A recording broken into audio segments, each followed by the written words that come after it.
কিছুদিন আগে আমি একটা ভিডিও করেছিলাম 50,000 টাকা আছে কি করব।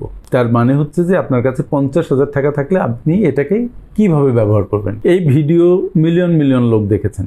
দেখার পরে তারা একটা অভিযোগ করেছেন আমার কাছে যে আপনি তো শুধু যারা উচ্চ আয়ের মানুষজন তাদের জন্য কথা বলছেন, আমরা যারা নিম্ন আয়ের মানুষজন, আমাদের যাদের কাছে 10,000 টাকা আছে, 20,000 টাকা আছে, তারা এই টাকাটা কি করবে। আমার আজকের ভিডিও মূলত এটাকে অ্যাড্রেস করার জন্য, হাতে 10,000 টাকা থাকলে আপনি কি করবেন।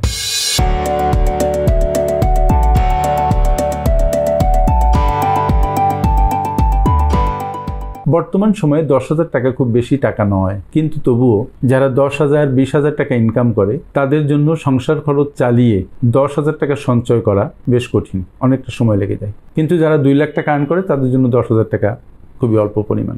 যারা খুব কষ্ট করে সংসার চালান, কষ্ট করে জীবন নির্বাহ করেন এবং অল্প আয়ের মধ্য দিয়ে এই ইনফ্লেশনারি যে একটা দুরবস্থা, এই দুরবস্থার মধ্যে সংসারকে টেনে নিয়ে যাচ্ছেন, তাদের প্রতি স্যালুট।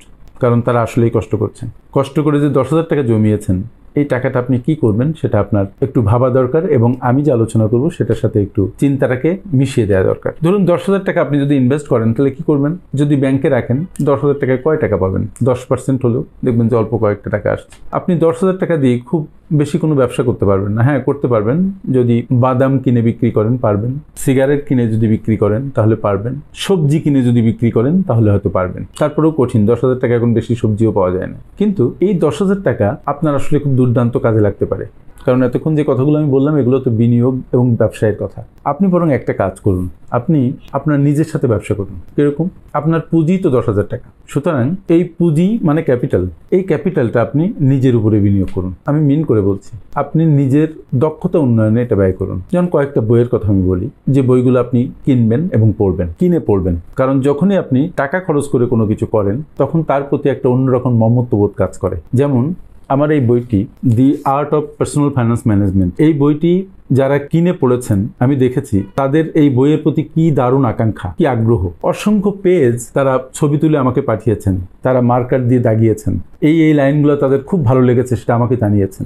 আর অন্যদিকে আমি এই বই কয়েকজন আমার বন্ধু বান্ধবকে গিফট করেছি। বিশ্বাস করুন, আমার মনে হয় না তাদের মধ্যে একজনও বইটা খুলে পড়েছে। আমি এটা খুব দুঃখের সাথে বলছি। খুব নাম করা মানুষদেরকে আমি বই গিফট করেছি এবং তারা বইটা খুলেও দেখেননি, ওই যে টাকা দিয়ে কেনেন নাই। কিন্তু যেসব বই ওনারা টাকা দিয়ে কিনেছেন তারা মনে করেছেন যে এই বইটা তার পড়া দরকার এবং এই বই থেকে তার কিছু নেওয়া দরকার। কিন্তু এত গুরুত্বপূর্ণ বই থেকে তার নেয়ার মতো কিছু আছে বলে তিনি মনে করেননি।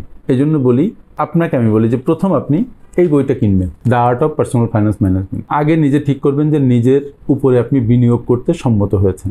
কোন টাকা? আপনার যে 10,000 টাকা জমিয়েছেন সেই টাকা। কেন সেটা আমি পরে বলছি। তাহলে এই বইটা কিনে আপনি বইটার প্রতিটা পাতা পড়বেন, প্রতিটা পাতা খাতা কলম নিয়ে বসবেন, বসে যে কথাগুলো এখান থেকে নেয়ার মতো সেই কথাগুলো আপনি নেবেন এবং আপনার অতীত জীবনে যে ভুল হয়েছে, অর্থ ম্যানেজমেন্ট সংক্রান্ত ভুল, সেই ভুলগুলো থেকে আপনি দূরে থাকবেন, নিজেকে বিরত রাখবেন এবং এগুলো লিখে ফেলবেন। এই বইটা শেষ হলে আপনি আরেকটা বই কিনবেন, সেটা হচ্ছে দ্য পাওয়ার অফ হ্যাবিট। বইটা লিখেছেন চার্লস ডুইক। এই ভদ্রলোক দেখিয়েছেন যে ছোট ছোট হ্যাবিট আপনার জীবনকে কিভাবে শেপ করে এবং আপনার জীবনকে সামনে এগিয়ে নিতে কিভাবে সাহায্য করে। ছোট ছোট হ্যাবিট যখন লম্বা সময় ধরে আপনি পালন করেন, একটা রিচুয়ালে পরিণত করেন, তখন তার কম্পাউন্ড ইফেক্ট আপনার জীবনে দারুণভাবে প্রতিভাত হয়।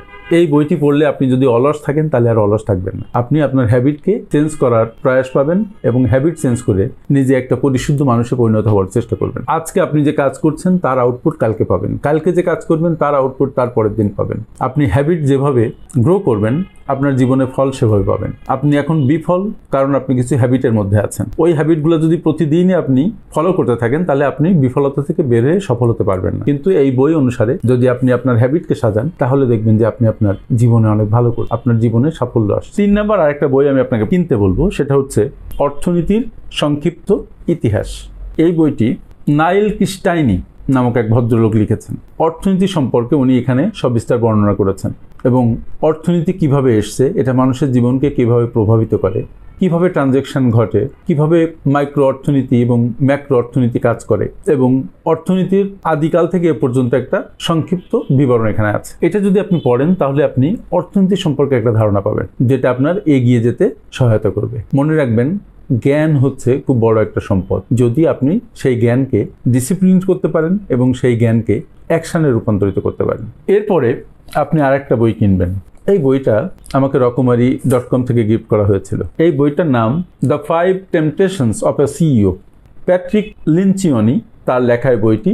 মোহাম্মদ মারুফ হাসান মনোবীর উনি এটা অনুবাদ করেছেন, অনুবাদ খুব চমৎকার। এখানে দেখবেন যে সিইওরা যারা ব্যবসা পরিচালনা করেন তারা বিভিন্ন ধরনের টেম্পটেশনের মধ্যে পড়েন।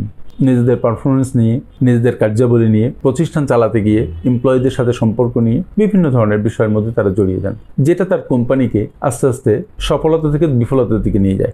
আপনি যদি কোনো ছোট ভেঞ্চার শুরু করেন তাহলে এই বইটি আপনাকে হেল্প করতে পারে।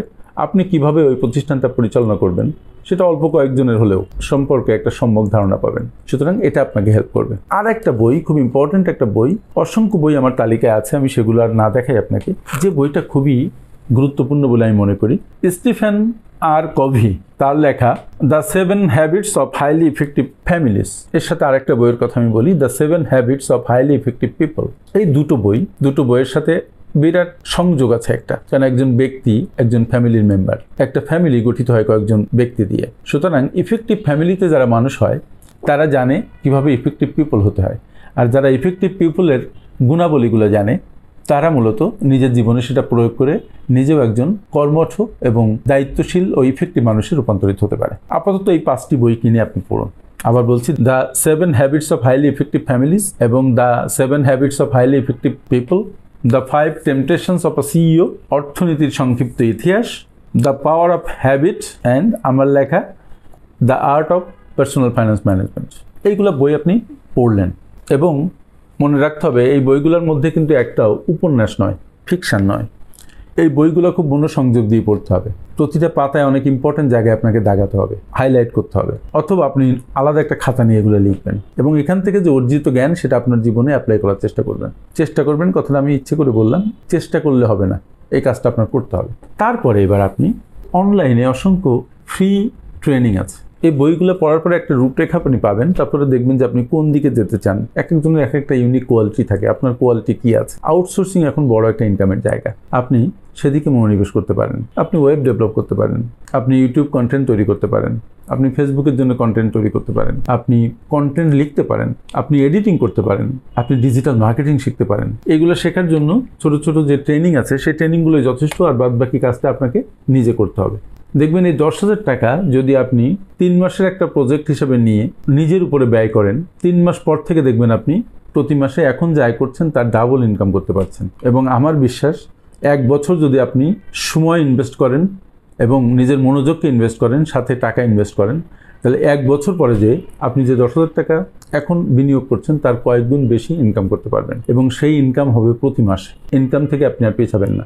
মূলত টাকা আপনাকে হেল্প করে বটে, কিন্তু আপনার নিজেকে নিজের হেল্প করাটা খুব জরুরি। আপনি যদি নিজেকে হেল্প করতে না পারেন, টাকা আপনার জন্য কিচ্ছু করতে পারবে না। এবং নিজের পরে বিনিয়োগ মাথায় রাখতে হবে, সর্বশ্রেষ্ঠ বিনিয়োগ। যে মানুষ জ্ঞানী এবং পরিশ্রমী সে মানুষ কখনো না খেয়ে থাকে না, সে মানুষ কখনো অভাবে কষ্ট পায় না। কিন্তু যে মানুষ জ্ঞানী কিন্তু পরিশ্রমী নয়, তার অভাব হওয়ার সম্ভাবনা অনেক আছে। যে মানুষ পরিশ্রমী কিন্তু জ্ঞানী নয়, তার অভাব কম হবে কিন্তু তারও আর্থিক স্বাচ্ছন্দ্য আসতে সময় লাগবে। তাই জ্ঞান এবং পরিশ্রম দুটোর সংযোগ যদি ঘটে তাহলে আপনি অনেক কিছু করতে পারবেন। আমার কথা হচ্ছে, আপনার যত অল্প টাকাই আপনার কাছে থাক, এটা আপনার নিজের উপরে বিনিয়োগ করুন, করে নিজেকে সমৃদ্ধ করুন, নিজের আর্থিক দুর্দশা ঘুচিয়ে আর্থিক সফলতার দিকে যাত্রা শুরু করুন। সবাই দেখবেন আপনাকে ভালোবাসবে এবং আপনি নিজের প্রতি শ্রদ্ধাশীল হবেন এবং আপনার সক্ষমতা আপনি নিজেই বুঝতে পারবেন। আমার সাথে এতক্ষণ থাকার জন্য অনেক অনেক ধন্যবাদ।